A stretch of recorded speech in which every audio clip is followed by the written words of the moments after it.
with no further to do, Colin Farrelly, would you like to present us some words of wisdom? Sure. I'll work out my PowerPoint. Is that showing? Yes. Yep, it's cool. Put it in. There's a spelling mistake at the top there, mate. Indigo is spelt wrongly. Well, it depends on whether you have the Roman or Greek spelling, actually, but Indago. Indago, not indigo? Yeah, it's not indigo, it's Indago. Well, there you go. I've learned something already. Yeah, it's sort of it's Greek. I think it's Greek for sort of joining the dots, searching and joining the dots, seeking and joining the dots. So neat. Is it really? Yeah, it was when we started up the company. It was a bit like, oh, what are we going to call it? And we search, you know, almost every name you can conceive of. Yeah, covered. You know, been there, done that. Yeah. It's pretty hard, and including, you know, that's why even Roman and Greek names track down. Anyhow, you got to find something with a decent domain name available, and you've got to have something that's not been used by somebody else in every state of the nation, and on and on and on. Yeah, here. Now, the first quiz on this is do you guess in the subtitle there, my journey through the age of Aquarius? Is everyone? Anyhow, I'll. Wasn't that the 1980s? It was. The name of the band is the thing that you've got to guess. So anyhow, but by the time I get off this slide, I expect someone to have guessed it. But anyhow. Hey, Colin, we can see your current slide and your next slide at the moment. Oh, you're seeing. Oh, that's interesting. Yeah. I need to do this differently. There's a.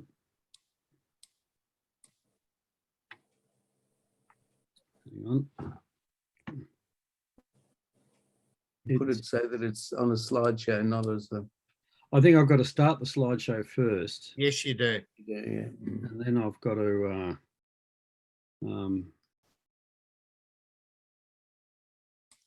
Yes, so basically looking at the. Are you still seeing that? No, we're seeing you now. Yeah, we're seeing you when you talk. I need to work out. There's a way of doing this. I just got to, because I lose all the screens. You see.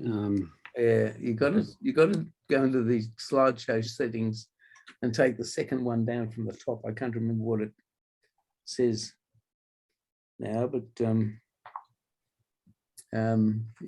PowerPoint, but in slideshow settings. Sorry. If you go to slideshow settings.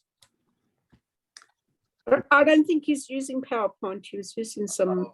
I was using something else. Oh, it's because it's on the Mac. I know there's a trick on the Mac. It's just that it's. Yeah, it's much the same on the Mac as the PC for that bit.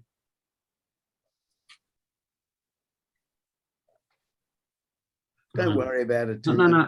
Hang on. I'll be. Almost there.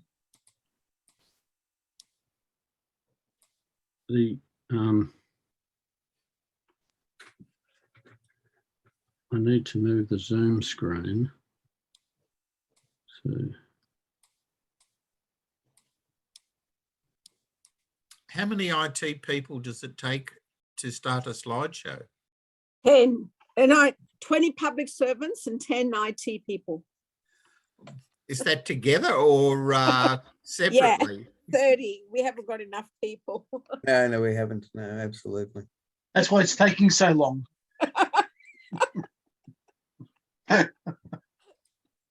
You're an evil person, Michael Dukakis. Oh. Hey, we're just buying Colin some time so the focus is away from Colin, okay? Right. I can't read your whiteboard, Mike. Yeah, that's the idea. That's all the bullshit I've got on, and I don't know if you can see the one that's on the bottom as well. And then there's the one over there with all the other bullshit I need to do. Yeah, right. Okay. Excellent. It's good to Oh, see. well, back to Collingwood, Pete. That's a Talk about the Collingwood. team for tomorrow night. Yeah, well, I think to go in and chug out, mate. Yeah, right. Yeah, that makes sense, Pete. Yeah, yeah. I see the okay, guy that Norris. went to Bali or something, and Yeah, he was just being a lad. it just that goes to show how stupid footballers are. You know, you're in a home He is. position, you don't do shit like that. Colin Farrelly back Yeah, again. here he is. He's Back got to it. Colin. Oh, there he is. Well done, Colin. So what are you actually seeing now? A single Yeah, slide? now we're or- seeing the. The double We're slide still seeing a row of slides down the bottom. But let's not worry about that. and your cheat notes as well. Yeah. Yeah. Well, it's the only time I've used cheese notes. So I'm just trying to think how I can change the size of that. Hang on, use slide share. What are you seeing now? Oh, there, that's it. Yeah, That's there we it. You go. got it, mate. You got it. That's it. It's looking good. Okay, but I can't see my notes. But it doesn't matter. The Well, wing it. Hey, Colin, if you haven't worked it out, you don't have your glasses on, mate, so you wouldn't be able to read them anyway. Anyhow, oh, that's interesting. That's jumped by itself. Anyhow, I basically wanted to take you through a bit of a journey. When I was trying to think, I was wanting to present how I got to a particular conclusion on this topic based on the journey that I've been through in my career. And then while I was at it, I thought I may as well start with my whole life. Yeah, why not? How I got to where I am now, and I'll try and it was the easiest way to present it. Just present it in chronological order as I've developed this thinking, and just to see if I can persuade you. And the part of the multi-dimensional thinking is I've come to the conclusion that we are 5-dimensional beings. And so that was a clue on the age of Aquarius. It's the fifth dimension, if you can't remember. This is related to string theory, is it? But that's 11. Well, if you get into physics, the universe is how many dimensions? It's 11 or 11 or something dimensions. Yeah. But I think the human brain is fundamentally based on 5 dimensions. Right. And- Okay. but where I've come to that is really the journey that I want to go through. So I'll just basically go through it by a quick review of my whole life. And I don't know why the number 3 came out. So next year is some sort of an anniversary. But anyhow, from when I was born to 73, my early years, then university, then I worked as a programmer and as a geostatistician as a consultant. Very high level summaries of those periods of my life. Mhm. Go through that. So there you go. The objective, take you through my personal journey that has led me to the conclusion that we are 5-dimensional thinkers. And I usually have this to explain who Indigo Partners are, and also often speak from the perspective of the Piercy Foundation. Right. So I was born in 1995 in the Lawn Hospital in the Latrobe Valley. And there's a picture of the hospital, very nice looking hospital. 1955, the Yallourn North Extension open cut began with the acquisition of a new bucket wheel dredger. They dug you up. And that's right, they dug up. I've been to the lookout there to see the space in the world that I was born, and it's Somewhere down there. somewhere down there. And interestingly enough, when I was looking for the pictures, I hadn't realised that I knew that all this equipment, we use German equipment to mine the brown coal, because Yeah, they were good at that. Yeah. in Germany, and they had this bucket chain dredger that was World War I vintage. And in case you don't know, Sir John Monash, he was the head of the Australian Infantry Forces or whatever in the First World War, and he had a job after the war for being on a Commonwealth group, or a group that toured Germany to work out, well, what's Germany got that we might be able to make use of? Yeah. And that's where he saw this brown coal mining. And I think that's probably what led him to be running the SECV.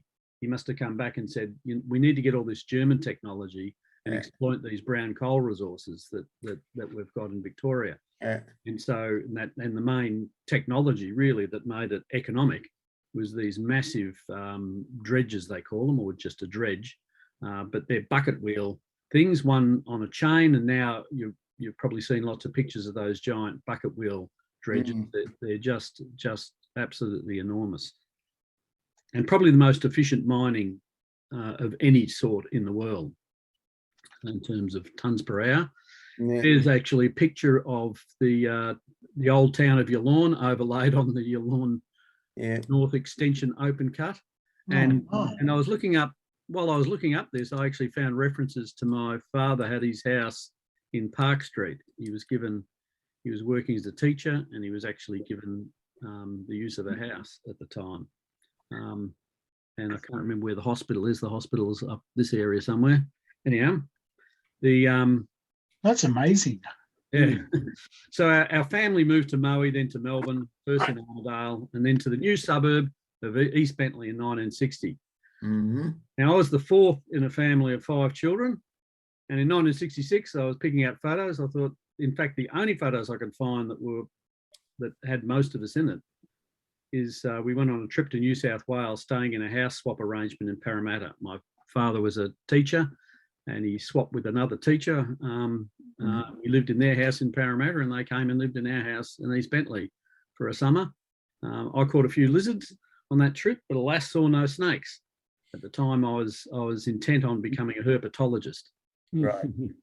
Now, in 1966, it just so happened that's when Frank Sulloway wrote his book, Born to Rebel.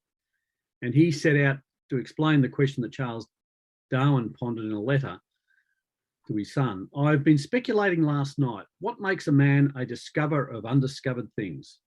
And a most perplexing problem it is. Many men who are very clever, much cleverer than the discoverers, never originate anything. Anyhow, Sulloway then developed his own theories based on Darwin's natural selection theory, but he applied it to human dynamics within a family. And for example, to explain how Charles Darwin, the 5th of 6 children, was able to rebel against the entire world on the topic of biological evolution, including his book, The Descent of Man. Now, I read the 1996 edition of Frank Sulloway's book, Born to Rebel. In fact, it actually took up when he revised the book in 1996. It then became a bestseller and a pop culture thing for those that know of it. Now, his theory on the role of birth order, and the reason I'm raising this is because I was 4th in a family of 5. It makes a difference to the way I think, I believe, based on this theory. Now, he studied a series of revolutions in scientific and political thought, going all these right back to the Copernican revolution, when Copernicus said the Earth revolved around the sun and got shat upon, and then the Protestant Reformation, the French Revolution, Darwin's theory of evolution, Freudian psychoanalysis, continental drift, Einstein's relativity, quantum physics. All of those things were revolutions in thought. And what he started out thinking, well, what actually drives people to be adopt these new ideas, either come up with them or be early adopters of these new ideas. And so he studied over 3,000 individuals covering 28 areas of debate, not just the ones I've listed, they're the main ones. He measured 200 variables that he could try and get from the literature of what these people were like. And it was interesting that the only significant correlation he found in his 200 variables was simply the birth order of the individual. Where you were in a family and how big the family was were the only significant things. He explains this is mainly due to the competition between siblings for resources and attention. Basically, as you have more children. And it'd be interesting, actually, if you're willing to state where do each of you occur in the birth order? You go around the screen while you. So where are you, Ian? I'm 2nd of 3. Okay. Yeah, I'm one of two. I'm second of two. I'm second of 5. Right, I'm first of 5. right. Who are we missing? Is there Mike Dukakis on? Anyhow, So did you get mine? One of Yeah. two? yep, I got yours. Yeah. Sorry. The anyhow, it's sort of interesting. Yeah, so I'm the most latter born of the lot here. Mhm. And he also tried to explain his theory by matching it to the personality traits, and that's, the psychologists don't believe it. They've debunked it. I think part of the problem is that, you know, he couldn't really measure a lot of things that relate to personality, you know, by people from history. It's really hard to work out Yeah. what temperament was someone, and you know, extroversion, introversion type measures were very hard to actually determine. So to some extent, his model is actually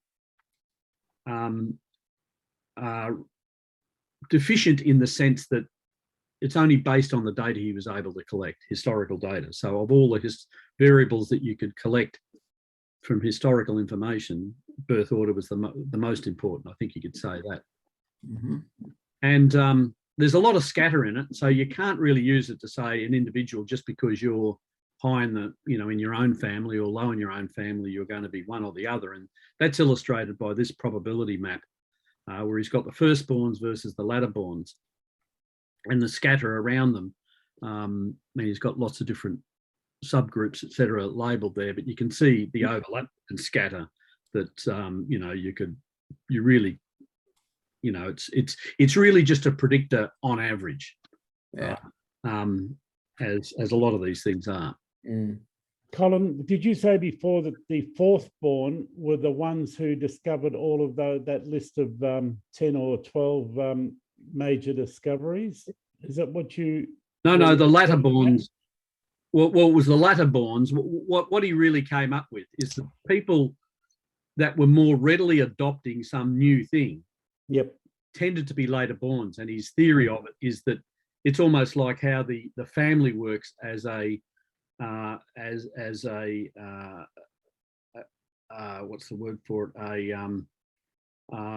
You've sort of got a competitive group, if you like, in the family, and the more children there are, the later children, to get attention, have to start being different than the earlier ones. Yeah. And they tend to be different by being adopt more and more things. I mean, we only had a family of 3, our kids.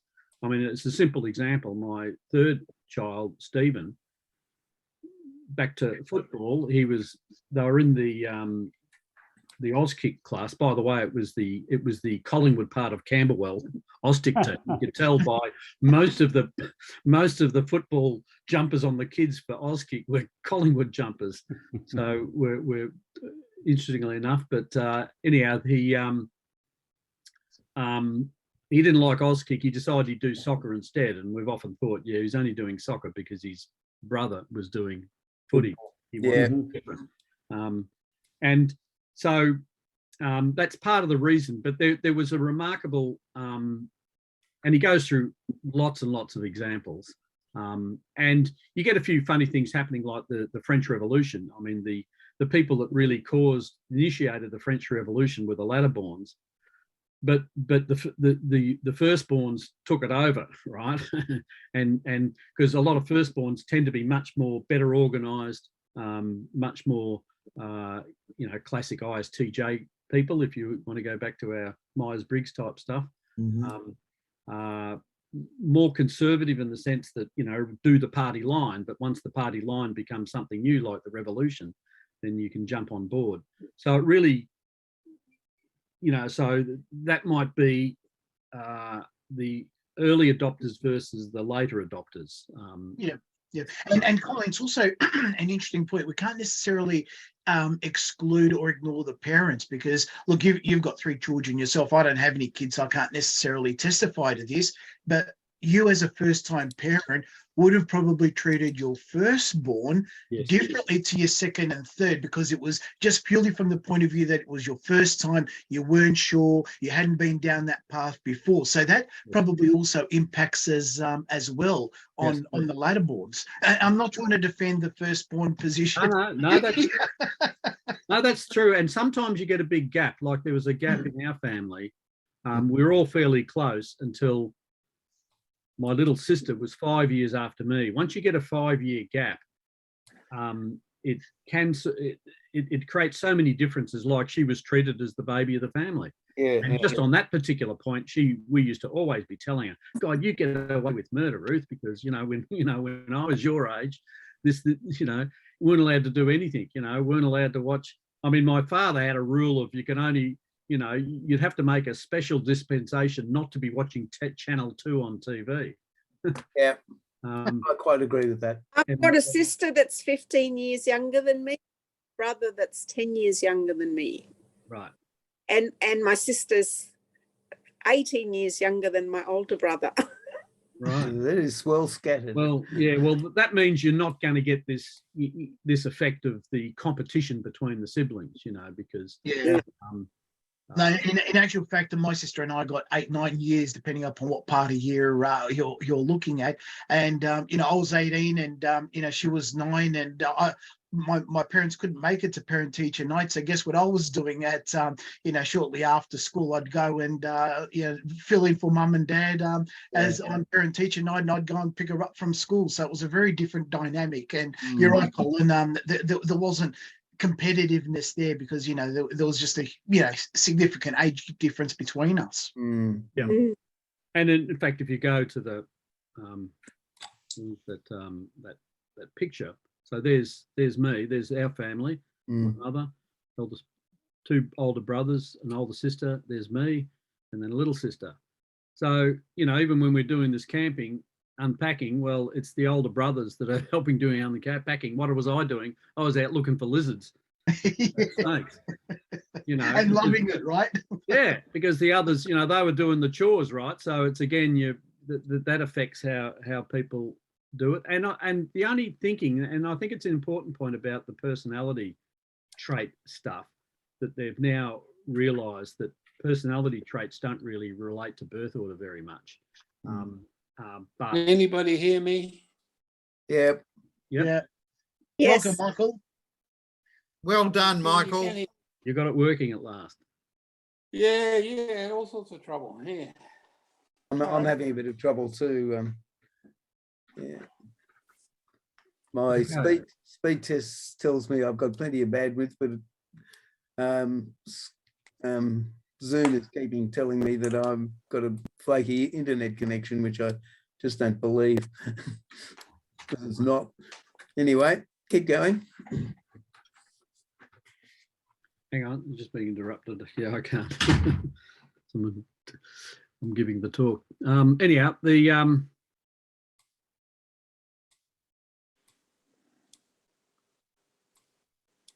Anyhow, in 1971, I had another chance to go out of state and I joined a school bus trip to Central Australia for Form 4 and 5s. This interrupted my plans of becoming a vegetarian and a Buddhist. Okay. You can see there's my 5 frivolous females on Ayers Rock. And that's how I'd put it in my photo album. There's another 5 frivolous females and 4 frolicking fellows, or frisky fellows, you might say. You can see why you went on the trip. Well, that's right. Anyhow. Which one would you, Colin? Hang on, mate, go back. You can't get away with showing photos without highlighting yourself. Oh, yes. I took that photo. Yeah, that's me in that photo. Okay. I actually had abs in those days. You had a 6-pack. And 2 of my first girlfriends are in both of those photos. So one after the other, not at the same time, right? No, not at the same time, one after the other. All sorts of things happened in the 70s. That's right. In fact, we got to many of us got together last year as a reunion. Actually, it was a 50 reunion of that trip of going up Ayers Rock. And of course, you can't climb Ayers Rock anymore. So. No, you can't. That's right. Okay, so my university years, 73 to 83. Yeah. So I did applied geology at RMIT. I enrolled in a diploma course because when I enrolled, RMIT wasn't offering degrees or for most courses, and they took them a while before the universities allowed them to issue degrees. And so in 76, I converted the diploma to a degree in applied science. Basically did an extra year, and so I've got both a diploma and a degree. I then enrolled in a Master of Applied Science by research, which again was early in the times that RMIT was finally allowed to do postgraduate work. The universities finally allowed the colleges of advanced education. Or it was Dawkins twisting their arm. Yes, that's a good point. Actually, is a key part of that period of that was the Whitlam government brought it in and made university free, and also opened it up a lot better and stopped the Richard Dawkins was in the same class as my brother. Oh, right. Yeah, so from 76 to 79, I was actually employed as a tutor demonstrator while I was doing my masters, and I lectured in geomathematics to third year students one year when my mentor went on leave and left it to me, or he went on sabbatical for a year and left it to me to do his geomathematics class. So in 79 to 82, I then went part-time because I got a job at BHP, and it took me 4 years to finish off that goddamn masters. So that was a big mistake, and I would not advise anybody, if you think you can, I'll go part-time and write up the thesis. No, bad move. Yeah, while you're full-time. I have that story too. So I started with the topic on sampling and geological map interpretation, supervised by Barry Tapp, who was the lecturer of geomathematics. It was interesting. I recently reconnected with Barry because I was listening to a podcast basically of the guy that wrote Freakonomics. He was talking about how he recently reached out to his original mentor. He said, you sort of forget the roles, a critical role that some people have. And he'd reached out to him to thank him. And of course, the mentor was delighted to be reconnected and thanked. And so I thought, well, I'll do that. I'll chase Barry Tapp down. And the only references I found to Barry Tapp is on a creation website, because he was a creationist, being a Pentecostal, just like our last Prime Minister. No one really asked him any of those hard questions like, do you believe the earth is only 10,000 years old? But anyhow, I know Barry Tapp believed that. And I found he used to do articles on this website, and so I reached out to the editor, and she passed on my email to him, and we reconnected. Had a great conversation. Anyhow, so I swapped to a different topic because what I found is that the theory of spatial statistics was not well enough developed for me to actually do the work. Surprising really how little work is done on it. I remember one really key piece of work that was actually done on the V1 and the V2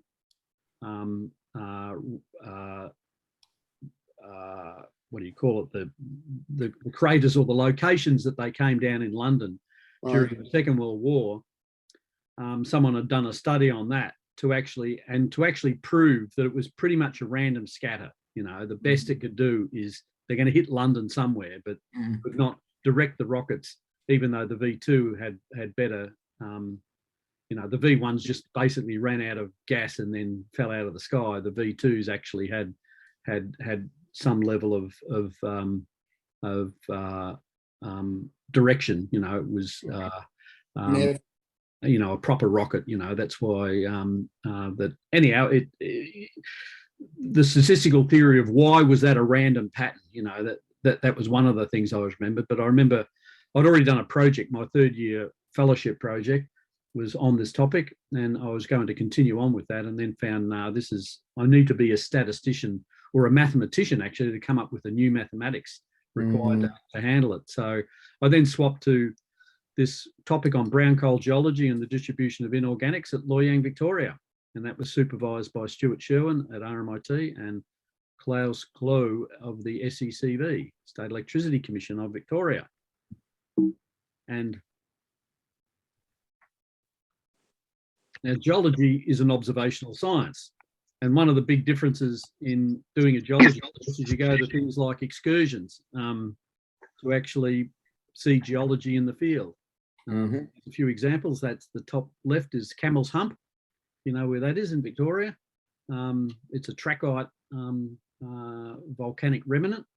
And the one on the top right is their Lancefield trip to go and see all the granites around Lancefield.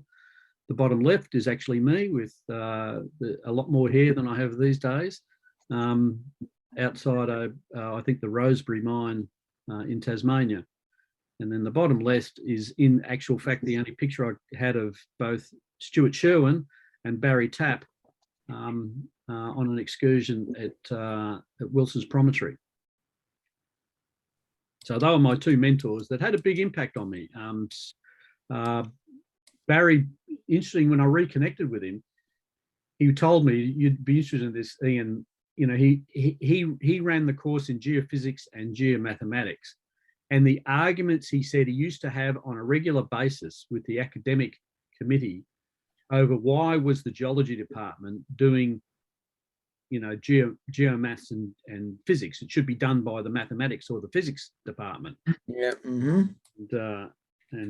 Yeah, there's no way they could have done it because it's the practical application of.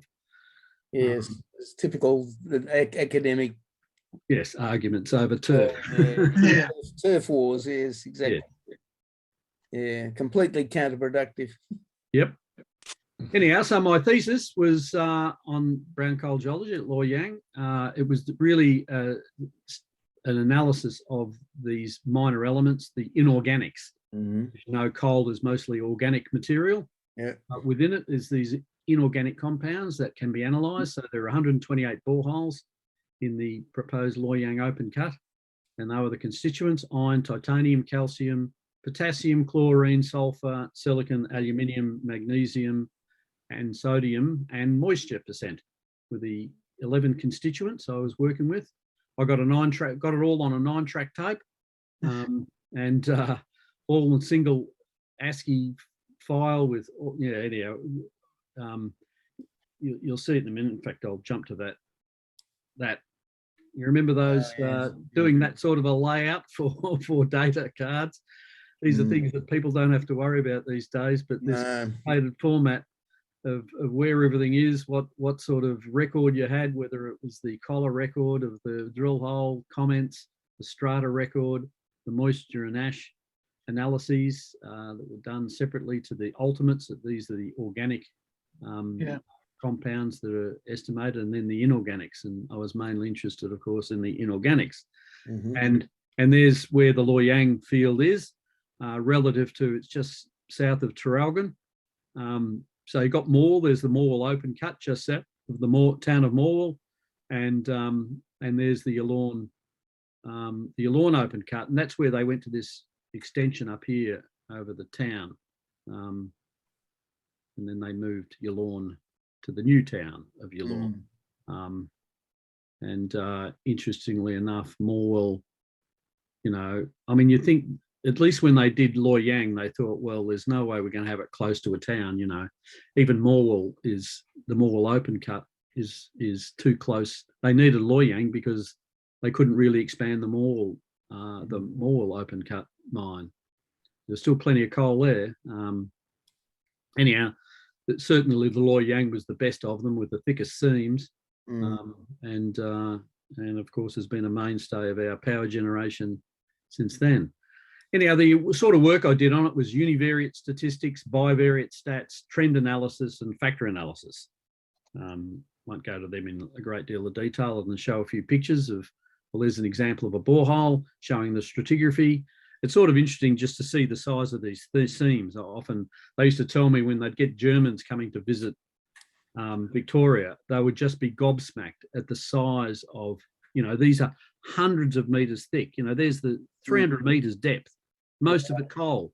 these, this is the Yallourn seam, the Morwell seam, the Morwell 1A, the Morwell 1B, the Morwell 2 seam, and the Traralgon seam. They're just literally, 60 to 90 metres thick. Then you have this total ash, this ash measure, which is obviously after you burn the coal, what's left is often the inorganics, and the total inorganics is measured by total ash. And you can see just at the edges where there's clays and sands, the interseam boundaries, again, they're very thin. Most coal, deposits have much thicker, so it's almost continuous coal all the way through. And you get these bands of inorganic material.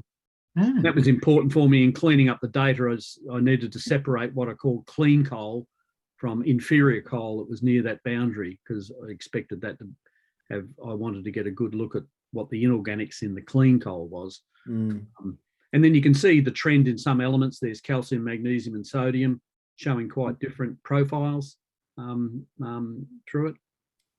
So the idea is to study it to try and work out, various things. A lot of it through correlation. There's an example of scatter plots of, there's titanium versus, I think, silicon there.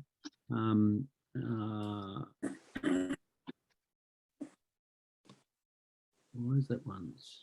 It's different. There's aluminium, silicon, aluminium, titanium, aluminium, titanium, sodium. Not sodium, silicon. So there's some reasonable correlations there. The best correlation was actually with sodium and chlorine, oddly enough, because of salt, salt in the water, salt in the coal, and then correlating with moisture, which has got to do with that. If you look at that previous trend, there's also a trend of decreasing moisture with depth that tends to match the sodium trend better than most of the other trends. So anyhow, factor analysis, I analysed this every which way, but the thing that proved the most useful and that was the most of a revelation to me from a multi-dimensional perspective was how you analyse these 11 dimensions and how do you make sense of it? Well, you basically do it by coming up with new dimensions through the data, and eigenvectors is a particular technique for pulling it out. So that particular scatter there, you would, let's say these are two elements, this could be, titanium versus silica, showing a plot like that. Then the factor analysis will come up with two different dimensions that spread out the variance. So you can see that scatter, most of the variance is running along this line, and secondly, it's running along that way. So your primary eigenvector is this U vector, and the secondary one is V. So if you look at those two elements, if you just plotted their histograms, you might get two histograms that sort of look like that. But if you now look at the main eigenvector, you now, you can see a lot more detail along that variance, and this one's a lot smaller. The second eigenvalue is thinner. So it's a way of looking at the data using different dimensions than what you've measured. So you start off with 11 constituents, you end up with 11 factors, but they're actually ordered in which explains most of the variance versus the second most, the third most. I mean, that's just showing a factor analysis of two variables, right? You have to make the intellectual leap to multi-dimensions because it works the same way as you go up more and more dimensions. You're creating all of these factors, and these factors are some combination. They can be expressed as combination of the original elements, like U is, in this simple example, is U is X plus Y, and V is X minus Y, creates those projections. But you end up with a linear equation of all of the elements into each factor. So a key thing about factor analysis and is that you can work out, well, which factors are really dominating the data here and which is really just adding noise, more and more elements adding more and more minor amounts of variance. And so you can see this example in clean coal, total clean coal samples.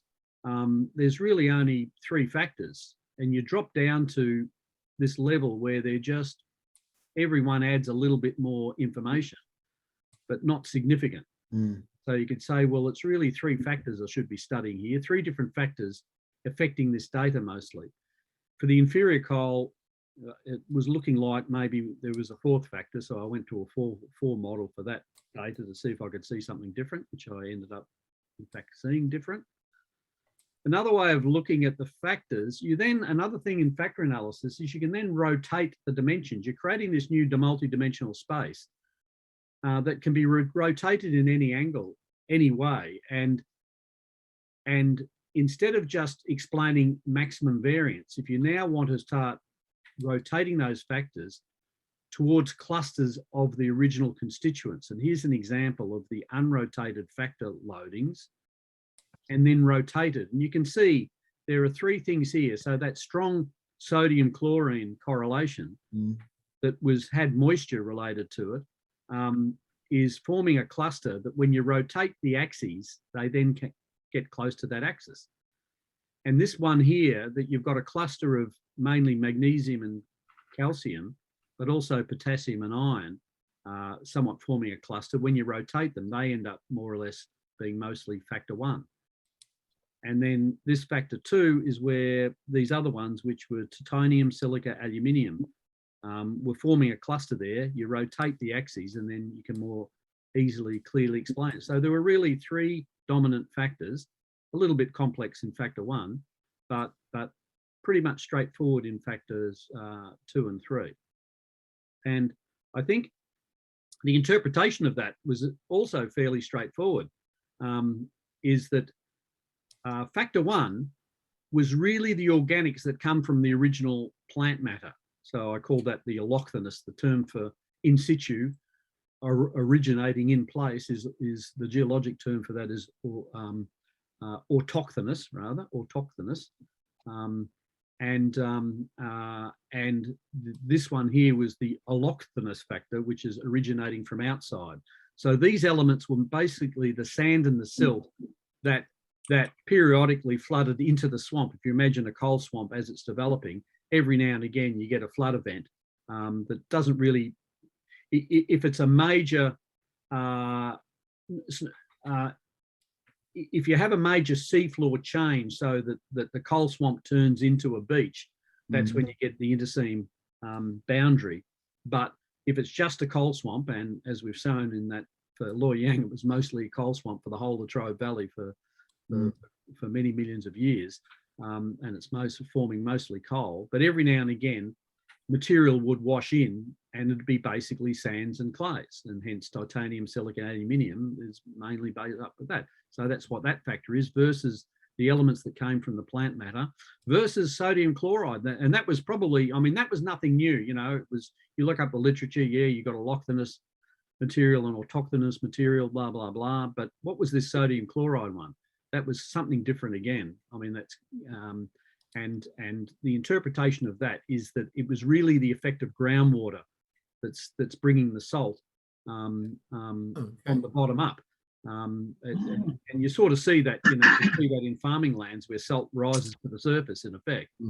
But in a brown coal deposit, over a period of millions of years, it really acts like a sponge that water's flowing through it all the time. And it's one reason that coal often picks up a lot of not just these minor elements, but even things like mercury and other nasties, lead and mercury and stuff, because over time, water's traveling through it.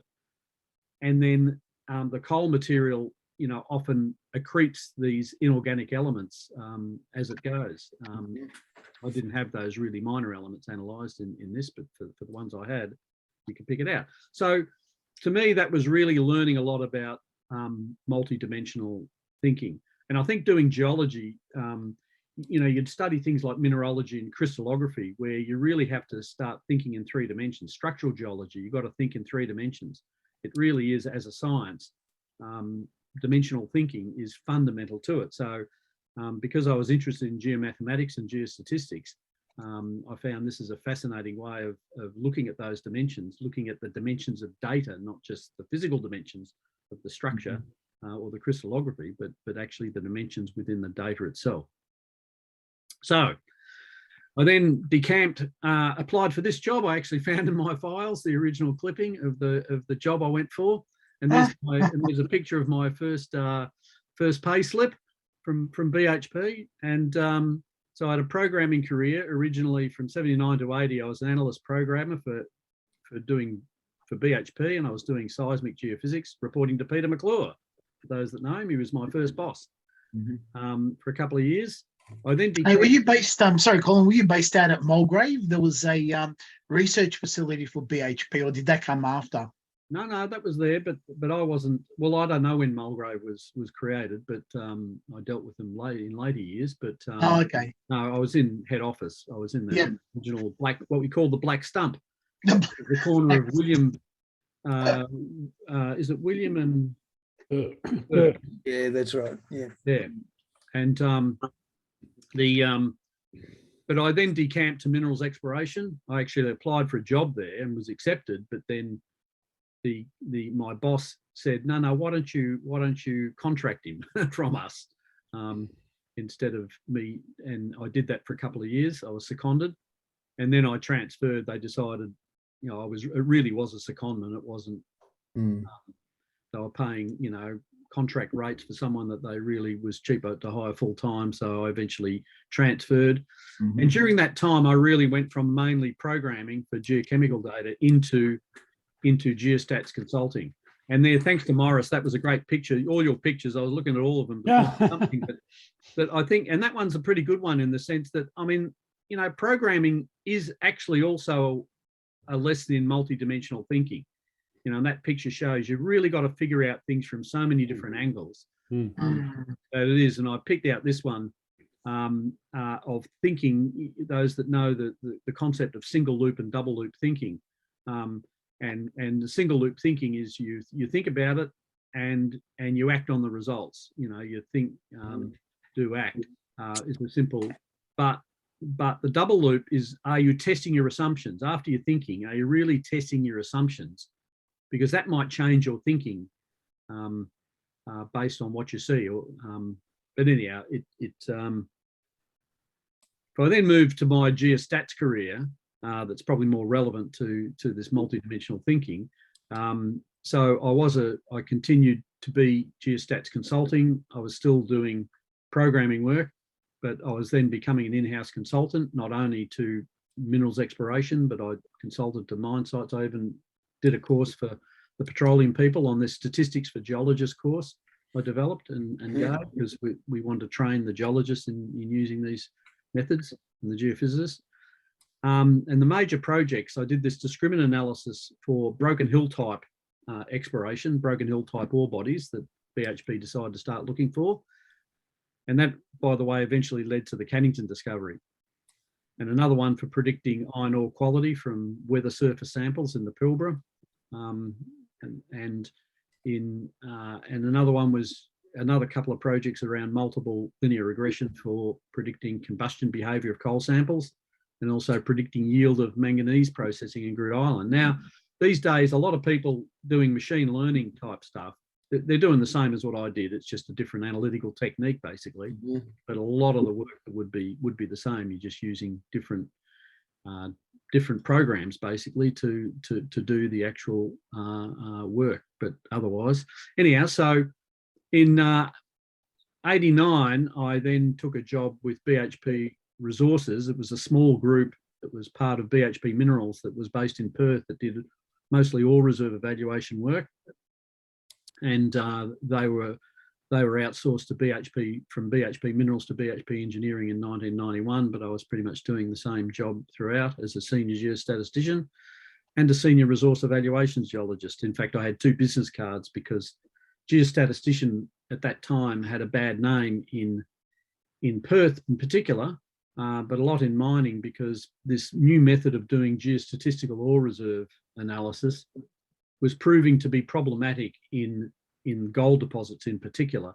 And the problem is because the technique was highly mathematical, that geologists didn't really take to it. I think that there's one of the things that I credit my mentor by getting this topic of geomathematics. He foresaw the future of data analytics, basically, saw the future of this and really pushed the whole concept of geomaths.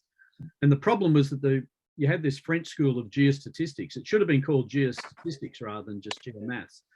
But this French school of geostatistics was a particular method of doing interpolation for contouring or for grade interpolation in an ore body. But it was easily went astray if you had outliers, or particularly if you didn't put good geological controls on it.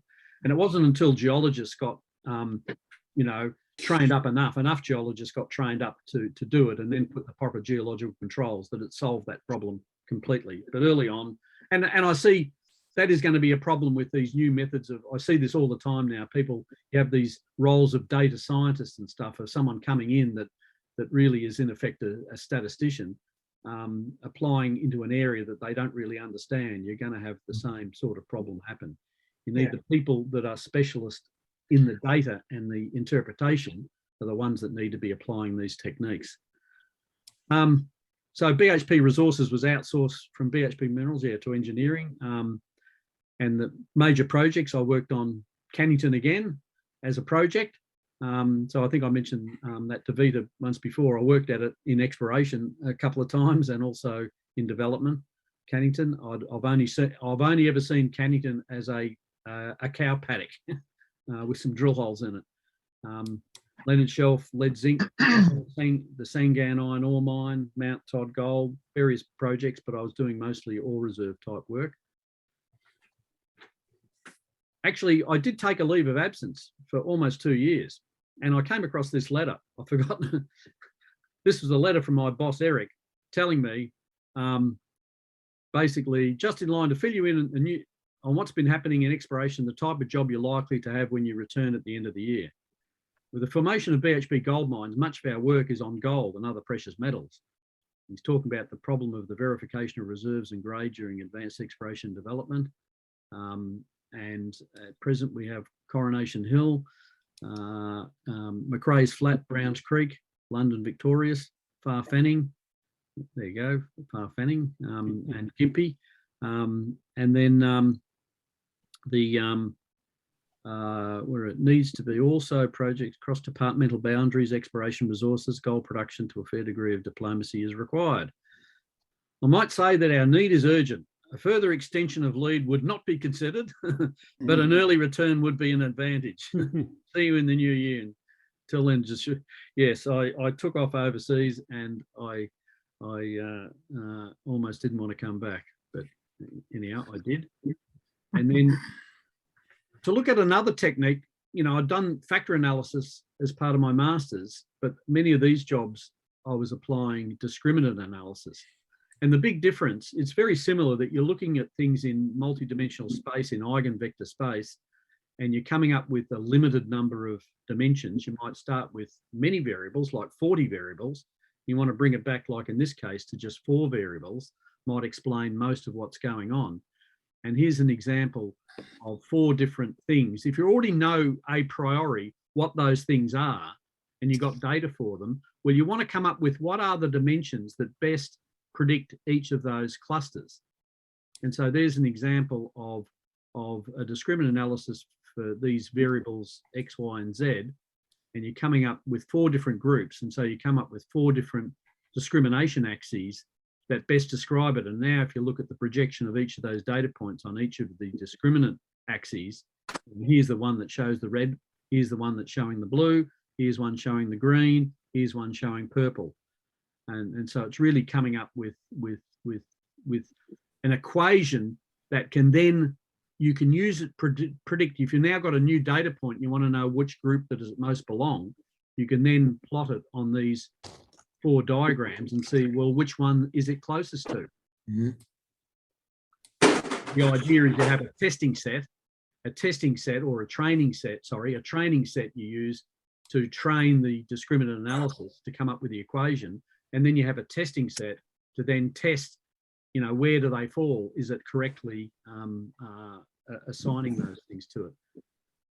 Now, in the case of the Cannington one, is probably the best one to explain, because I was really working with a research geologist that has been a friend ever since, or now living in London. But I credit him having the most impact on the discovery of Cannington, because he decided he's going to try and find out if he can come up with this method of determining where a broken hill type ore body occurs, And of course, the best of those is Broken Hill itself. But he had this theory that you might, if we can come up with a geochemical indicator based on these heavy mineral grains that are very resistant, that after an ore body erodes and goes, you've got the scenario of the Great Artesian Basin where you've got all this bedrock underneath it that has been eroded and redistributed across the Great Artesian Basin over recent times, over the last 10 million years or so. But underneath it, you've got potential ore bodies that the top of it might have been eroded. And then these things like silver, lead, zinc and other things very quickly, oxidize and change and, disappears basically. But these heavy minerals, things like garnites, tourmalines, garnets, other minerals, spinels, there are a lot of heavy minerals that are highly resistant, that they weather down into sand grains, but they have, very peculiar mineralogies. And the idea is, can you come up with a fingerprint that can determine what is a Broken Hill type ore body? So maybe, red could be the Broken Hill type ore body versus other ore body types. And we did come up with a discriminator that worked, that showed these sand grains near the Broken Hill ore body and other Broken Hill type ore bodies could be distinguished from other ore bodies. And then he used that from all this heavy mineral sampling that BHP had done during the diamonds era. They used to do all these helicopter surveys of collecting heavy minerals to look for diamonds and other indicator minerals, because this indicator minerals was a key part of finding kimberlite pipes. That was a known way of doing that. And he was really trying to apply the same technique for kimberlite pipes, but apply it to base metals exploration. And so I did all the number crunching and the discriminant analysis for that, and we came up with the fingerprinting of it. And he then found that the Cannington area, the Cloncurry area, was showing hot on this indicator mineral, and also showing a vector saying, it's getting hotter going in this direction. And so then there was a lot more exploration done afterwards, which included taking out an aeromag survey to then look for targets, in which they found a target, including the Cannington deposit, and drilled the Cannington deposit. But guess what? When you look at the materials, this story is never told in reality, because BHP didn't want to tell anybody how this was really done. And also, there's a lot of politics involved in the discovery. Frank was never given the due credit, because, he was like the early scout that said the elephants are in that direction. Well, the person that spotted this particular elephant, and then the person that speared the elephant, they're the ones that get the credit. The guy that said, maybe we should look for elephants and this might be elephant country, that person, doesn't at all get. And in fact, Frank, I remember Frank telling me he went for a job once and he didn't get the job. And the guy receiving, he said, listen, I checked some references and they didn't credit you with any serious role in the discovery of Cannington. It was just extraordinary that he'd almost been forgotten about. But anyhow, that's a shame. It is a shame, and it's a shame because the knowledge is lost to the industry. It's a little bit like it gets seen as, we found it by geophysics. Well, no. Well, okay, yes, we did find the drilling target by geophysics, but we didn't find, do you want to find elephants like Broken Hill type ore bodies, and where be those elephants, particularly undercover, because Cannington had, 100 meters or so of Cainozoic cover. Yeah, hey, and Colin, is it also got to do with IP as well? Similar to what you were talking about, a few months ago, where the automation between tractors and trucks and all that kind of thing. Everyone runs their own proprietary system, and they believe it's better just simply to have that competitive advantage. BHP, of course, they would not spend millions in developing these models and then putting them out there on the market for their competitors to pick up and sort of give them a short circuit. There's definitely part of that. There's definitely part of, there is a discovery paper, an official paper that Frank does have his name on. And so amongst others, but many others that had a role in the Cannington discovery did write it up, but they didn't tell the whole truth, because they didn't want, that they told what it's like the techniques that everybody knew about, while like doing aeromag surveys and relating it to this. And a lot of the things to finding it were standard exploration techniques. but And they were well known in the industry anyway, because you know everyone sort of is using them. But it does remind me of the 6 phases of a project. Now, the last 4 phases of a project is you know, search for the guilty, punish the innocent, and praise the non-participants. So you know, Well, here's a situation where you know, well, that's participant. very true. no, you do get a similar scenario with a success, like a discovery is a success rather than a failure. Yeah. That you get the bandwagon effect. Everyone wants to jump on the bandwagon and get credit for the Of success. course. Yeah. And And- the higher up you are in the peck order, well, you know, for example, the geophysicist that was like a regional interpreting geophysicist, a good geophysicist that was hired, who was the guy that actually said drill here, was Tom Whiting. He eventually became exploration manager for BHP. Now, Tom was, you know, he was a smart, good guy, but I'd argue that any competent geophysicist would have targeted, you know, the Cannington anomaly for a drill site, you know, and yet Tom got a lot of credit for, and it was the rise of geophysics in those times. We were trying to find things undercover, and geophysics certainly was the best instrument. Geochemistry was a very indirect way. Like I said, it could tell you where elephant country was. Yeah. But it wouldn't tell you exactly where the elephants were. But you know, it's the key decision is where do you take out a tenement, you know, and then spend a lot of extra money on things like aeromag surveys, airborne geophysics surveys, and a lot more detailed groundwork. You know, again, the critical decision is getting that initial tenement. Anyhow, so I had a great time with some of those projects and some. And then I moved to BHP Resources, and it was sort of funny uncovering a few of these things. Like, again, I was on a trip, Georgia, and who was then soon to become my wife, and I were traveling, happened to be in Spain, and the mail caught up with us with a fax saying, hi, hope you're having a great time in sunny Spain. This is just a quick note to say that your transfer to BHP Resources is all okay. As for us all are concerned, including Terry Roberts, I do not know of any details of this stage, as Eduardo just asked me to try and get you this message to you before he headed off to the airport en route to Iran for a few weeks. Enjoy the rest of your holiday. Hi to Georgia. Regards, Garth Venter. And then there's my appointment letter to talk about all the things I was going to do. So it was sort of interesting. I was, yeah, anyhow, it was a classic, again, transfer. I mean, my whole time at BHP, it was a great company to work for because I could move to different parts and do very different jobs, you know, every few years, basically. And then I'd say the consulting career was when I moved back to BHP Minerals Exploration, not exactly consulting, but I was really hired as computer services manager, but it was really bringing me back to IT. I'd been doing really more a geological, geostatistical type work for some years. I decided to, in fact, one of the reasons to come back to Melbourne, I was headhunted to go back to my old employer to help sort out the computer systems that the peasants were revolting over a whole bunch of things.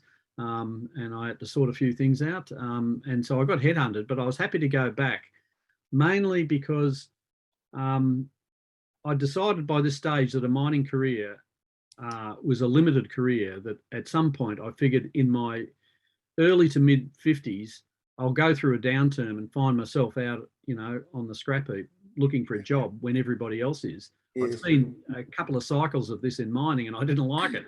And I thought, an IT, I should have stuck with IT. Maybe I'll go back to IT. And that's what I did quite deliberately. I had an offer, jumped on it, and it was really one of the things that I was worth mentioning in I think it was in 1995, Peter, you might remember, when Tom Noonan, he did this minerals in division-wide IT strategic plan, and he came out to do exploration. I remember sitting down with them one day, and I remember explaining some of the problems we were having, and Tom was able to recast it back to me in a way that I was amazed that he just understood everything I'd said. back in a particular way because he could think much more strategically than I had been thinking. And also the process they were going through doing this strategic planning, I was fascinated with. And so that project was white-anted by BHP Minerals. They didn't like the results. Well, that wouldn't surprise me at all. It'd be interesting to read it if we could get a copy of it, to read it again, to think in hindsight how right he might have been. But I think one of the things, I'll jump to that one and then come back, but managing growth that I had, I was going through this period of just absolutely rapid growth that in the 5 years previously, we had this, I mean, it's a joke when you look at it, like 195 gigabytes. Look how much data we had.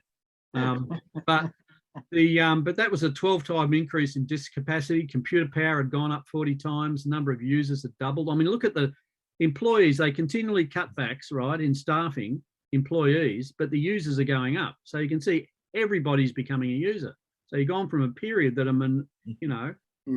what's that? Like a fifth were users to most of them being users. And so our user population was growing. Everyone's under cost-cutting pressures. Number of PCs naturally going up with the users, the workstations going up, disk going up, and we were just drowning in it. And I was struggling. I was in the classic case of, you're in the swamp up to your ears in alligators, and you're too busy fighting the alligators to know that your job was to drain the swamp. Yeah, that will solve the alligator problem. But it did actually get me interested in this whole idea of strategic planning. And so when I had another need for a job change because the exploration department closed its Melbourne office and moved its head office to Brisbane, really as a cost-cutting measure. It was an easy way of getting rid of a lot of people that were based in head office by just moving the head office. And then I could have gone to Brisbane and done the same job, but having gone to Perth to do a completely different job and then coming back to Perth to doing yet another completely different job, it's worth moving interstate if you're going to do a different job. I didn't think it was worth it if you're going to do the same job. Mm-hmm. So I looked for a new job and I got hired by BHP IT as a senior consultant, reporting to none other than Peter Jeffrey. And then my most significant project during that period was to be a program manager for BHP Petroleum's Technical Information Systems Strategic Projects, the TIS projects. They'd already done a strategy. They'd done their own strategy, which was pretty good overall in what they'd intended and the way they crafted their program. But these projects, they were lousy at running strategic projects, as it turned out. Anyhow, and I was given a job to be as a program manager, but it was one of the most difficult projects I ever worked on, partly because I was working for a triumvirate.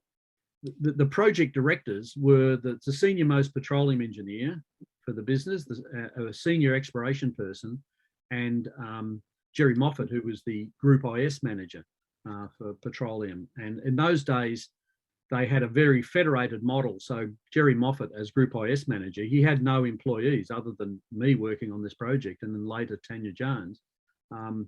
He was, but because they had a separate Australian IT business and a London-based IT business and a US-based IT business in Houston, all regionally split. They had a technical and a business split, but Jerry had this overall Group IS role.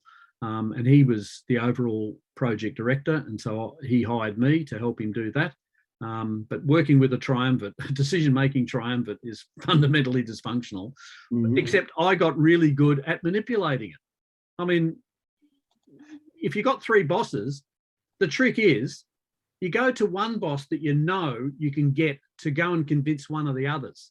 Right? So you go to the one that most wants, that you can most easily persuade. Oh, that's a great idea. Well, then why don't you go and convince that one? Then they go and convince that one, and then they've already outnumbered. They've ganged up on the other one, the one that's going to be the reluctant one. You go to them last, right? Because, but it took me a while to work out that level of manipulation, and I shouldn't have been manipulating at all, really, but I just had to get things done. And But anyhow, it was a very interesting project and key to actually my thinking around this multidimensional space. Because then thereafter, I then, of course, as we know, BHPIT was sold to CSC as part of total outsourcing. I then became a principal consultant there through various reorganisations. In fact, found evidence of one of the reorganisations. It's quite a laugh actually, but anyhow, I was nearly going to include it because it's got many of the names that we know in one of the reorganisations. Anyhow, I became a managing consultant for business transformation for a period of time, principal strategic consultant innovation in the Natural Resources Centre of Excellence, and then running that Natural Resources Centre of Excellence, and then Indigo Partners since 2011.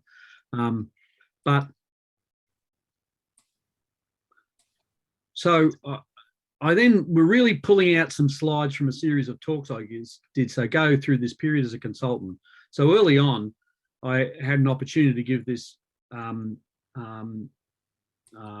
basically, in fact, it was a funny conference where I was originally asked to give a talk on using information systems to add value to your mining operations.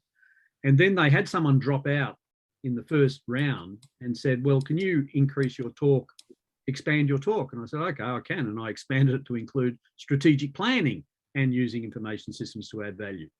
So that was in 1996 called BHPIT. And so you'd recognise that, Peter, as a pretty generic way of illustrating a strategic plan. You've got to define your goals. I do remember the slide. About all your future, you look at what your business trends and pressures, all the externalities about the future. Your business, the technology trends and enablers is all about the future. You need to model your business, both from an as-is point of view, as well as where your future, for how your business processes are changing as they are now and what they should be, and model your information systems, what they currently now and then what they should be. And then you want to do an alignment of all that to actually get the real should be, will be. So what IT should the business adopt in the future that is both strategic and realistic? So that's the current and the future version. And then that talk included, I was tempted to put in some slides on your old current architecture stuff, Peter. I think that stuff still holds up to the test of time. It's the way you should assess a current architecture. Good God, Colin, I'd even forgotten about it. Yeah. And then, so go to 1999, I've now been doing this oil and gas work. You could really call it a digital oil fields program. I had another opportunity to give a talk. I did a couple of talks, actually. I think I did one at a petroleum conference. but it was when knowledge management was all coming to the fore. So I was putting a knowledge management spin on this. And here was a slide that actually came out of the TIS work. And I'd give that, this was from Craig Perrott, actually. That's why we got Craig Perrott as a BHPIT consultant to come and do a review of all these projects because of various real issues we were having. And he sort of came up with this systems thinking model. And this is a classic, what they call a tragedy of the commons type system thinking archetype. And if you think about your IT planning quality, right? If you get your information and technology planning quality good, right, then that increases your credibility, your planning credibility, and that increases your ability to have a dialogue, an effective dialogue with the business that allows for proper coordination between IT and the business, which itself then improves the planning quality. So that's the positive spin on it. The negative spin, well, the negative on that is if you have poor quality, you're not going to have good credibility, and therefore people don't want to talk to you, and therefore you don't have coordination. Similarly, if you have poor quality, that leads to surprises, and surprises lead to a practical preoccupation, a workload that sucks up the available resources that would otherwise be doing the planning. That's the alligator's problem. And I call that the double. It's either a double virtuous circle or a double vicious cycle, rather. Anyhow, sorry. So back to that original. If you think of that other diagram could be summarized as the business goals, what's the business condition, what are the potential solutions, let's get an alignment process and then a change process, another summary view of a strategic planning. But then show that in a more dynamic method to say, well, aligning, you got the business condition and the business goals is sort of changing the solutions, the change process changes the business condition, and your business goals change, that thing changes in a cycle and it needs to be aligned in the middle. So you've got, either way, you've got a sort of a business domain and a solution domain to think about. And that's what it is all about. How do we align the solution to the business? And I came up with this multi-dimensional framework. And which basically was, okay, we start with the business domain, the alignment, and some of the things about the business domain are opportunities for the business, constraints to the business, decisions and risks that you have to deal, what the cycle time is and what the cost is. These are all classic business attributes. And on the solution domain, it was people, process, technology, and information. Now, at the time, because I was working in the petroleum industry and going to conferences and reading lots of stuff around the whole digital oil fields trend, and they had this mantra, people, process, technology. They were the 3 dimensions. And then getting back to this dimensionality, it's a bit like, can you explain everything you're doing in just 3 dimensions? And I thought, no, you're missing the information dimension, because that was the thing, that TIS program, it was crashing and burning on the information dimension. You basically, it was, in fact, we had 2 projects. One that was led by Grant Moss that some of you may remember. Mhm. He was leading Data Project 1. It was the only one we hired a consultant to do, a BHP IT consultant to do. That project was running very well, but it was a very tactical project around sorting out the data in the existing data stores. And then had Data Project 2 that was all about the future state for data management. And they had one of the IT guys that had been part of the petroleum engineering group. He'd never moved to any of the IT functions, never went to IT. He was one of those classic embedded IT guys, but he was developing Oracle databases. He was doing all sorts of stuff. But anyhow, this guy, he was pretty smart, but he'd made up his mind what the solution really needed to be. It was one of these big epicenter databases that the industry was going for. Mhm. The only issue for Data Project 2 is which of these epicenter databases do they need to choose, and then let's trial it. And you really had this big schism between the petroleum engineers and the explorationists. The explorationists that had spent years developing very advanced computer systems and data systems to manage the data, and the petroleum engineers that never had as much data to worry about saw this big singing and dancing database as being the future. And so there, literally, I had these arguments between the directors that literally it was almost getting to the point of those directors trying to get each other sacked over this particular issue over the data. And that was the principal reason we got Craig Perrott to review the whole thing. And to expose what the real issues were. And anyhow, so to me, it was this lesson that was my first epiphany, was now this is a 4-dimensional problem. The information dimension itself is important. And if you look at it, one way of looking at it, you want to align from solution domain to business domain. You could say technology, and technology from includes infrastructure technology, the computer infrastructure. It includes computers, networks, the databases, the applications. That's all technology, right? They're all technology. So I'm trying to remember, there was in the old CSC POLDAT method, they had applications and technologies as separate ones. But anyhow, so A and T is together in this dimensional model. And also had data separate, but the technology model actually breaks down to a subcomponent, which is specifically for networks. But, a lot of it applies to what, CSC, DXC, the kind of work they do, certainly not in a niche industry like, sort of mining, for example. Well, it's an important thing for a dimensionality thing. It's a case of, another thing you learn from being a geologist actually is that you can divide all geologists into either splitters or lumpers. Some like to be very specific about, this is a quartz biotite granodiorite versus someone that's going to just say it's a granitoid. And so from this dimension point of view, it's like, how many dimensions do you need for the task at hand. And you really want to be working with the minimum number of dimensions. You know, you want as few dimensions as relevant, but no fewer. I think there's an Einstein quote around this, no fewer. If you go to too few, you get the wrong answer as well. I'm putting the record. So technology enables the business processes that affect efficiency factors. You remember the critical success factors, efficiency factors, which allow lower cycle time, lower cost to help with the constraints on the business, often money constraints, people constraints. And so that's almost the system domain's view of the world. The knowledge domain would be information enables people to be more effective. And that gives better decisions at lower risk. And that allows you to grab new opportunities and not fail at those opportunities like major projects.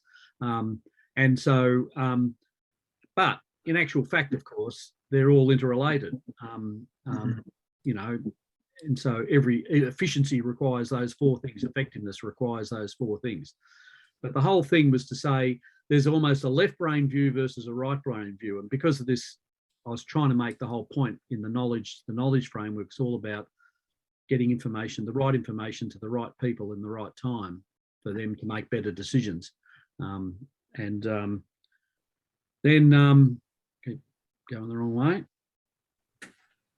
And so the business domain, yeah, they're saying systems domain, often past, experience, practical, sensible versus future, prediction, genius, imaginative, different focus areas. And then if you look at top down, then the top down decomposition would be saying we want to address these business opportunities under certain constraints that will at lower cycle time, lower cost, with better decisions, lower risk, effective, more efficient, process, people, information, technology. So you do technology last, and technology is only 10% of the whole business problem and solution would be my argument on that diagram. Not quite right, but it was really trying to predict, you really got to solve all of these things before you can align your technology at the end of it. Yeah. Hey, Colin, which one would you say would be the most? Well, it varies. It's again situationally dependent. You know, it's and it comes up to the culture question next. Is the culture of an organization or even an industry as to what focus people put on those different dimensions. And, you know, what stage you're at, like, you know, if you're in a cost cutting mode, it is all about efficiency. I mean, if you look at the cycle, the boom and bust cycle of the resources industry, you know, when you're in a bust cycle, everybody's just trying to cut costs, right? And it's all about efficiency, right? And you're getting very left-brained about it. But when you're in a growth mode, it's all about grabbing opportunities, doing expansions, you know, finding new deposits, etc. And so being more effective is much more important than efficiency under those circumstances. So yeah, it's situationally dependent on what it is.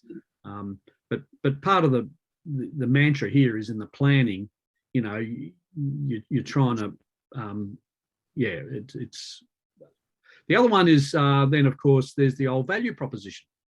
So the Marriott, what we used to call the Marriott bubbles.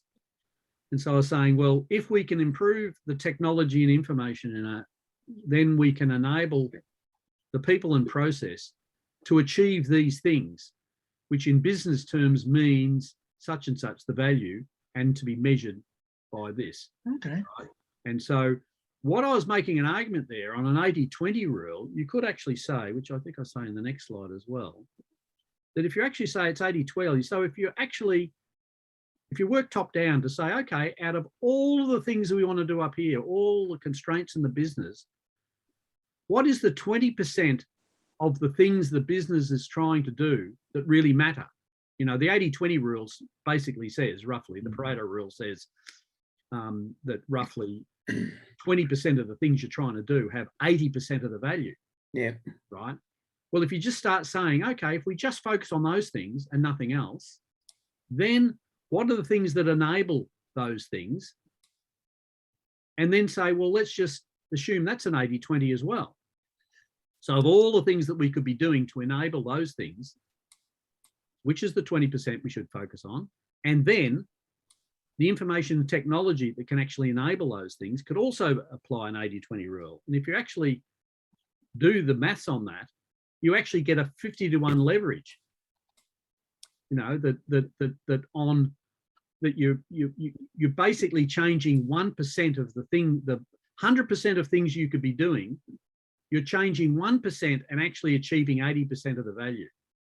It really, you know, it does show that you can focus helps. Definitely. And and look, at some point, you know, you'll reach the point of saturation that, you know, in terms of making a 1% gain and making things efficient, you've actually spent a shitload more money, and all of a sudden it doesn't make it worthwhile because there's a long lead time before you break even. So, you know, you got to be aware of with where you are currently in terms of, if you're using technology to make things a lot more efficient, technology will only take you so far. Yes. Well, yes. Yeah. And then you got to wait 5 years until somebody comes up with the next best idea, and then you can improve your efficiency there without having to outlay too much capital in order to be able to achieve it. Well, it's again that constraint. You're working, you want to be able to take opportunities, but what constraints you've got is based on where you are now. You can't swap everything out. Of course. Interesting, just as an aside, I was on a webinar a couple of weeks ago, and a guy who's busy working for this company, he's the chief architect for the cloud systems. And I was just talking to him leading up to that about some of the challenges they've got. And he said, yeah, you know, they're trying to cloud enable everything. Yes. But he said, you know, you wouldn't believe, you know, it was hard enough dealing with China. You know, you want to do things in China and do things on the cloud. Well, guess what? You haven't got access to the normal cloud. You've got to set up something completely separate in China. And then guess what they say? Suddenly, there are now embargoes on Russia on certain things that you suddenly can't cloud enable things out of Russia like you used to, because they're constraints. You've got these constraints. You've got this assumption that things are going to work on a global basis. Well, maybe not. You've got to work within the constraints. And don't forget the government. They always come in at the last minute and say, hey, by the way, we're going to introduce something called data sovereignty, and then that affects your cloud offering. Yes, it does indeed. Yes, correct. The anyhow, so there was my 4 dimensions, and I even in that talk I had the Celtic knot to illustrate them that you've got. And also put these terms on it to say the right technology with valid information, enabling efficient processes and effective people, give the best solutions, right? Then I did further work. I then moved that was the biggest job I did at BHPIT. Then moving as come the end of the century, we were, and as I say, knowledge management was going through a real hype cycle. You remember that we had the .com boom as well. A lot of the early tools that we now currently use, the Web 2 things, were coming online, and so knowledge management was all the go. And I started doing all of the SIMAC projects, strategic information management and collaboration, enabling executive decisions in a global business. And it started out doing some work for what was then BHP Minerals.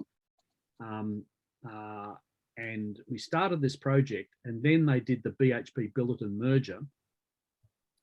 And the very departments we were working for were then divided into, you know, instead of a minerals corporate role. So I can't remember what the structure was there, and I knew who the boss was Ian Ashby, who later became the iron ore lead for BHP. But anyhow, Ian Ashby was the executive managing these strategic functions of BHP Minerals. But it all got reshuffled in the deck because after the Billiton merger, they spun out steel, as you know, and then they created all these corporate functions. They didn't have a separate minerals petroleum things. They had a single project development services, for example, a single business evaluation, a single operational excellence group for the business. And then we started doing these projects as part of the merger integration. And it started out as a merger integration project for project development services.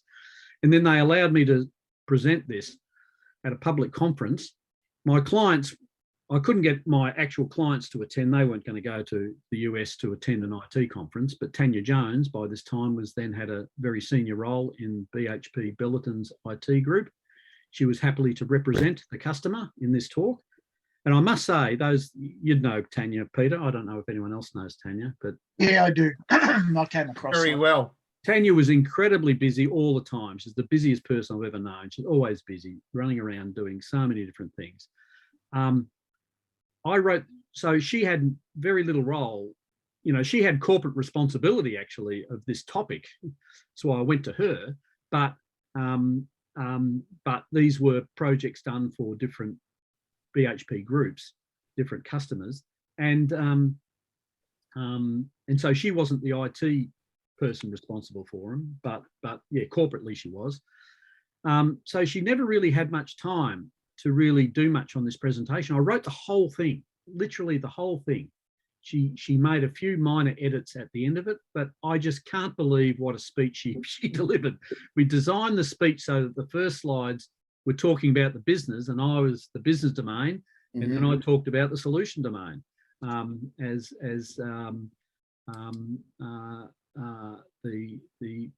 the two-part act. And I just remember being so impressed that how could you deliver someone else's speech just so flawlessly and with such understanding.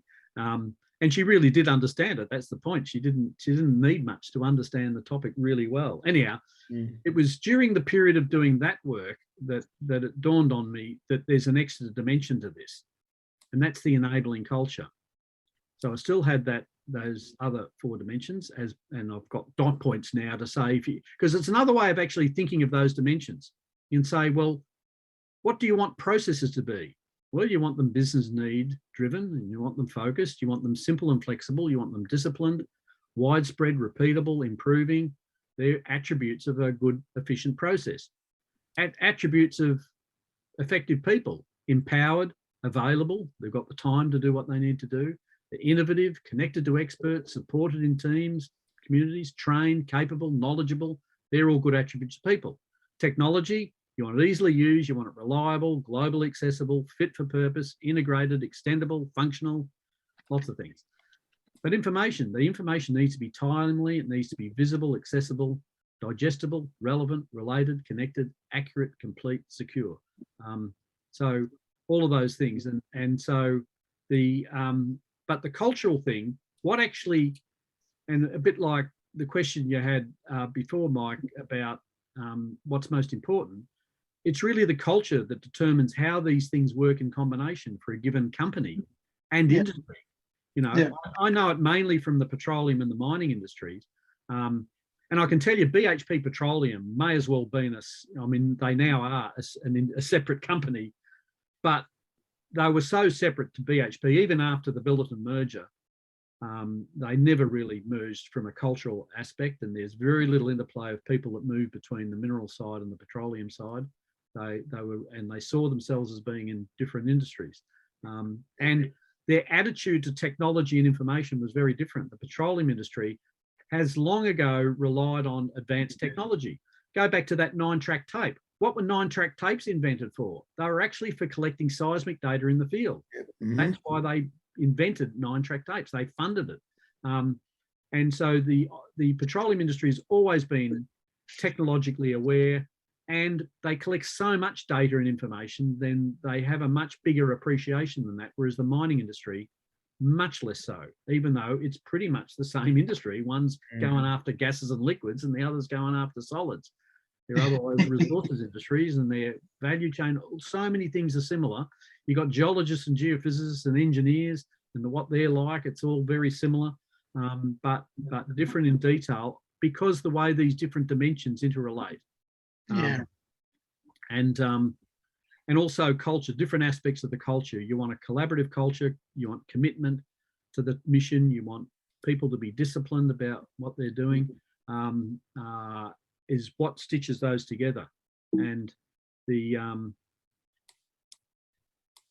next example is a presentation on me giving a talk with Russ Record. He was a co-author. I gave the talk to at a mining technology conference. In fact, it was actually 2007 was the year that CSC joined CRC Mining. So we'd set up the Centre of Excellence. We decided that we'd invest by becoming a member of CRC Mining, which is our biggest investment we made, because you had to pay 300 grand a year just to be a member. And then you're expected to invest in research projects on top of that. And so we basically, and so we decided to present talks at the first technology conference that year. Or they gave an annual technology conference, and we thought, oh, well, let's present some papers. And so I at the time said, I think it's, when we had our little team got together, what are we going to present papers on? We said, oh, I think it's time to give the dog another walk, the remote operations dog another walk. Because I'd tried it after coming out of the petroleum industry, doing that work in the digital oil field space. The thing that was really obvious to me is this whole concept of remote operations was just unknown in the mining industry, but it was becoming ubiquitous in petroleum, particularly for offshore petroleum projects. And so we saw the opportunity, but could get nobody interested, have a couple of false starts, and then come setting up the Centre of Excellence. I thought it's time to give that another walk. So we wrote this paper. Now, this paper, in the history of mining, I can rightly say it was the first paper ever presented on the topic of remote operation centres. The second paper was the guy that spoke after me, and the third paper was the guy that spoke in the afternoon, also on the topic, although ours was much more extensive. And then Rio Tinto gave a paper the following month where they talked about what they were doing, and they really got everybody's attention. I mean, that's what got everyone's attention, not our paper. It's the Rio Tinto paper. And you might recall that from I might have mentioned that last time when talking about all those different remote operation centres that have been happening ever since. But anyhow, we gave that talk, and then that was, again, this is where this came. The Celtic model came to the fore. And I've added, yeah, that's right. I've added leadership about the culture. As one thing I was learning is how often there is a lack of leadership in these large companies, a lack of genuine leadership. I'll change. So any ROC solution needs to balance many key dimensions, and so another term for them are domains of change. That's why you can map them all to POLDAT. They are the domains of change. Except now, if you think of a POLDAT, so for those that don't know, I think POLDAT was, it was process, organization, location, data, application, technology. And so what I've done is I've merged the applications and the technologies one together, right? Because these days it makes no difference. You know, who cares what infrastructure something is running on, for example. It's all merged. So technology is technology. But the people one, it was important to split. That was my final epiphany on this, to say, actually, the culture is something different than the people. The people about being empowered, innovative, trained and stuff like that. They are attributes of the individuals doing the work. But what's the culture that makes all of this work together often comes from the top. And it's in the overarching thing is that leadership. You remember my ranting about the lack of the mining industry solving the interoperability problem. My conclusion there, it was a lack of leadership by particularly the major mining companies to lead the industry on this. Again, the petroleum industry invested in this sort of thing in the 1990s. The mining industry is yet to put enough collaborative investment into this sort of stuff. So looking at the cultures, also I adapted a slide. I've got an original quote, but even within, so different companies can have different cultures, but even within, say, an operation, take a mining operation, you get these very significant differences in the culture. The executive culture, where they have this focus that you could say should be on strategy, but it's a financial focus, performance, operational control, the global view, the in battle lone hero, standard processes and abstract view is the executive culture. And then you sort of have the operator, if we go to the bottom one, the operator culture, people focus, interdependence, vital and complex, Local view, pessimistic about solutions, working team, organic view is the operator. But then the engineers, they've got this design focus. They are focused on solutions. Correctness is important. Functional view, optimistic about solutions. They're linear, quantitative, professional standards. Machine view is the engineering view of the world. The maintainer culture, they've got this equipment focus rather than solution focus. Availability is vital. Local view, globally connected. Often fixed solutions, standard processes, process view. It's sort of different cultures within an organization. And of course, these create enormous silos within any organization and it's the biggest problem in a mining operation is you often have the planning group, the engineers doing the overall planning. You've got the maintenance team and the operators team, and they're all reporting to a different person. They're KPI'd somewhat differently and often in conflict. And they get into arguments, and the whole thing about equipment is failing. Well, the maintainers will blame the operators will blame maintenance. Both of them will blame the engineers for choosing the wrong thing in the first place. The more I've learnt, the more I've thought this whole cultural topic is actually the hardest one to solve, because it's certainly the hardest. It's hard to measure, and it's certainly hard to change. And one of the aspects of making it hard to change, it's such a boutique area. I remember meeting a change consultant, that one of the ones that CSC hired for when we were doing one of our change processes, and they'd hired some consultants. I can't even remember what the initiative was. But I remember talking to her because she'd actually done some work with Rio Tinto. She'd done some work with Rio Tinto on their remote operations. So I was trying to pump her for all this information about that. But she was an ex-McKinsey consultant. And the interesting thing I found there was that she said, yeah, the problem is that culture consulting is so boutique that the big companies really can't make money on it. You don't need that many of them. And therefore, most of your culture specialists are ending up going to be working on other things anyhow, just to get them billable, right? They'll be working on anything for the odd culture project that comes up. It works much better. So most of the best culture change experts, and that's been my experience both then and since, is that the people that are really good at the culture change stuff tend to be independent consultants that often work collaboratively. So if there's a big project, they can get each other helping on it. But it's a very niche area that I think we're still, I think, at early stages. I mean, one of the people I'd say is a natural on this topic, by the way, would be someone like a Kai Kaya. Those that remember Kai.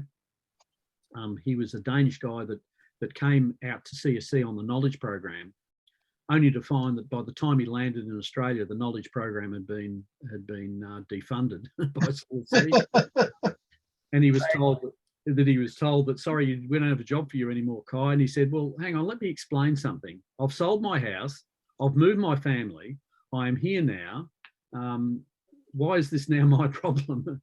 Anyhow, so they found a job for him in consulting, and he was a great consultant. But Kai was like a natural at this org change stuff. Well, Kai then became a niche org change consultant with a niche business with Laurie Lockley. On this area of social networks analysis, as that's one way of diagnosing a culture, is do these sort of social networks analysis within a business. But of course they've pivoted to becoming a software business because there's more money to be made in that than by doing consulting. So it's again an example of a very boutique area that you're better off being a small boutique player. And then recently, for example, or not recently, it was a while ago when I was doing the interoperability, and I wanted a good workshop. Kai was also really good at running a workshop, and I wanted a workshop consultant. I was trying to get him, and he said, no, Nicole, I'm not doing that anymore. But he recommended another XKM consultant, again, who was then all working by himself as a niche consultant to help me on that. And so, yeah, there's a whole, I mean, you sort of know this in the boutique consulting world anyway, but this is a particular area that I could count on one hand people I would trust as being genuinely good at the culture stuff. I mean, what do you think, Peter? I think you probably know more than I do on this topic. Look, it's absolutely tricky because in essence, the hardest thing to change in an organisation is culture. Mhm. The thing is that you kind of, the organisation was born with it, it develops it as it goes on over time, and only the passing of time allows the culture to change. And that becomes the most difficult thing. You can't walk in and suddenly, do you remember safety at BHP? Yes. Do you remember how they changed the culture? Well, it was leadership. That was exactly it. The topmost said, we are committed to not kill people every month. Yeah. And we're just not going to take it anymore. Eventually, through pressure, through KPIs, through practice, and through support from various people in organisation, it pushed right down into the organisation. But that project took anything up to 5 years before it started to show the real results that they actually wanted out of it. But the point being that often to change the culture of an organisation requires people change. And you've got to then, as each new management group comes in, and I noticed this with BHP and Billiton, when the two, when the leadership changed from being BHP to Billiton, that what was important changed, and the culture took a long time lagging behind it to do that, almost to the stage where the next BHP guy came in. Yep, and swindled all wanted to change it all again.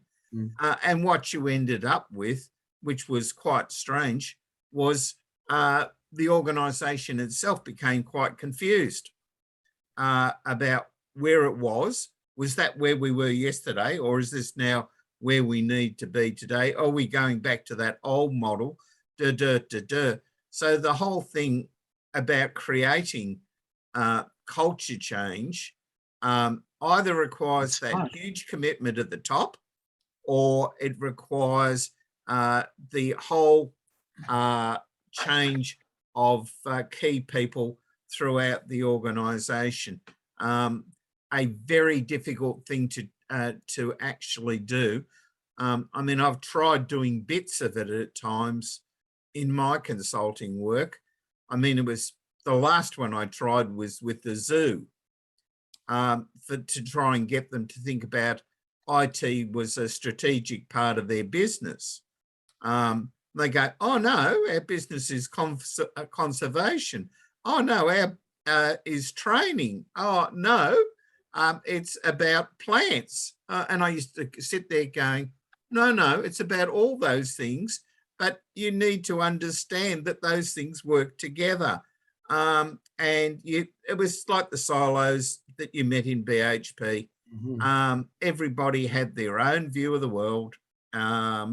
And it took the leadership at the top, and the new lady who I know quite well who runs zoos, she's a Canadian, and I met her at Werribee, and she's starting to do that now.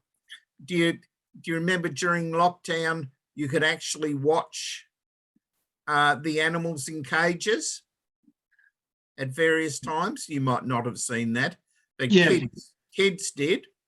That was part of my strategy 5 years ago. No, more than that, probably 10 years ago, that I suggested they start to adopt. That's how long change takes to bring about. It takes many, many years, and it takes all the things that you've talked about in terms of actually achieving it. Yeah, So go on, Michael. Just a recent example is this COVID thing for the last couple of years that we're in lockdowns. Not only did that facilitate change, but it certainly accelerated it. Yes. True. And again, if you actually think about that, this was something that people saw had to be done, and the change became, I thought, relatively quick. One of the things, actually, my best example of that, actually, because in 2019 we did some PSE roundtables on a couple of topics. I did one on water management, and my colleague did one on what's the word, telemedicine. And they had this surgeon that spoke really well at that roundtable on telemedicine, but the roundtable discussion, that was mostly people working in that area, and they said that they'd concluded there were just two significant barriers. One was having doctors willing to embrace the technology. And interestingly enough, the surgeon was actually saying surgeons have actually been pretty good at this, and so he talked about, the keyhole surgery, and, going from keyhole to then remote surgery was a fairly simple step, but surgeons are often willing to, but the rest of the doctor fraternity, he was grizzling about, just not willing to embrace the change. And that was number one. And number two, it's perhaps related to number one, but was having the policies and the politicians behind changing the policies necessary to make it happen. Because, you want to do a tele appointment with your doctor, then you could not charge it to Medicare. Anyhow, the pandemic solved both of those problems. It did in short order, right? And it just goes to show you get focused on doing something, and leadership from the top. You're focused on a common objective to say this is what we need to do. Then you can get people engaged on it. And doctors had no choice. You want to have patients, you're going to have to do it remotely, be paid for it, and the government to make the changes to allow that to happen. And and then you look at all other areas. If you go back to that CIMAC stuff, I was thinking there is that we're a bit too early with that sort of topic. We were trying to embrace change at that time and getting people to do things like, I remember at that time, we're even looking at personal video conferencing as an option, because BHP Petroleum were actually trying to implement personal video conferencing for their executives. They had a HR manager that was really intent on it. They spent a lot of money on trying to get it to work. And it was, of course, really problematic and complex in those days. And but we're trying to do things like e-rooms, which effectively is like Dropbox, and other, collaborative things that we'd now say is Twitter and other things. But nowadays it's a commodity. Yeah, and now it's ubiquitous, and so the tools are there, and people are getting trained up at using these tools. Then it makes it possible. So you're changing. So cultures change slowly, but over a 10-year basis, they can change a lot. Anyhow, I better get moving. I've nearly. You certainly had, mate. We've gone past 9 o'clock. Yep. And anyhow, so just to finish off is the more recent. This is the talk I gave to you guys following a talk I gave in September to that British group about a cautionary tale on remote mining. Then remember that was a lot about digital twins came into it. It was in the appendix actually. But if you look at where we were trying to no, that's not a good slide for it. The next one probably is better. So the another way of looking at it is the digital twin is really enabling the bottom part of the Celtic knot, and the network-centric operation is the top part of it. It's one way of explaining a digital twin.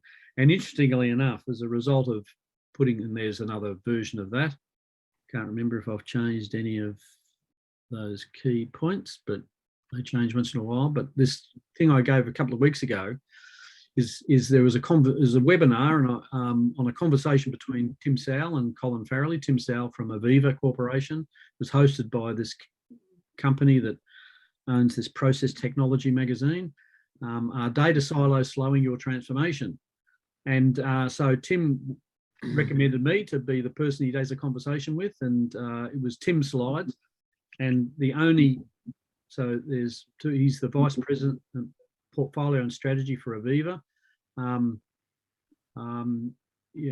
Interesting, just go back to my TIS time, that TIS project, a lot of that got disrupted when they sacked when Prescott sacked the CEO or the whatever managing director of BHP Petroleum and put in a stopgap measure. The BHP strategy manager happened to have experience in the gas industry, the gas bottling industry.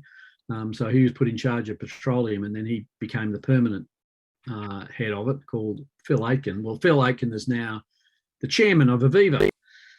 Aviva is a company that has traditionally done design tools for doing 3D design work, one of the leading 3D design companies, very strong in the petroleum industry and other industries. Military use them a lot. Anyhow, they've recently acquired the IT capability of Schneider, some sort of a merger deal where Schneider owns the majority of Aviva, but not all of it. It runs an independent company. And so they've got an incredible portfolio of software systems, and he's the guy that's struggling with cloud enabling all that. So he's got a fairly senior role, and he wanted to have a conversation about digital twins. Now, the only part that he had my slide deck, but he used all his, he wanted to go through his slides, his view of the world, which I was happy to go along with. But the thing he did like was the Celtic knot, and he wanted to show successful transformations need to be looking at all these dimensions. So I made sure that he quoted me on that, because I'm thinking Aviva's going to pinch all this from now on, but at least I've got some chance of getting it.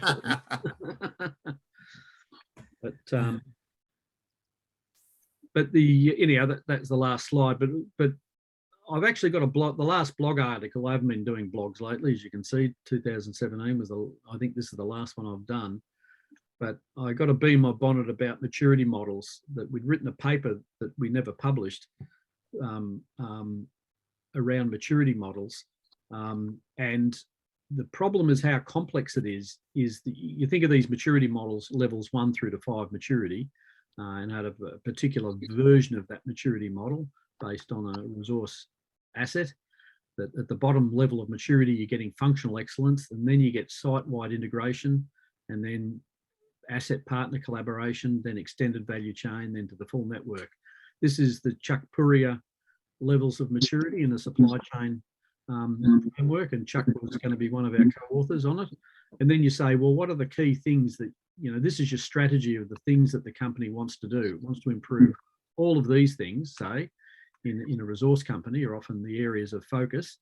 And so they cross-link all those, but then each of those has technology, information, process, people, culture dimensions. Anyhow, so I'll fit that's the finish up slide, so I'll stop sharing it. I had a whole point about, and I knew it was getting too big anyhow, and I ran out of time anyhow to put more slides. So thankfully for you guys. Thanks for that.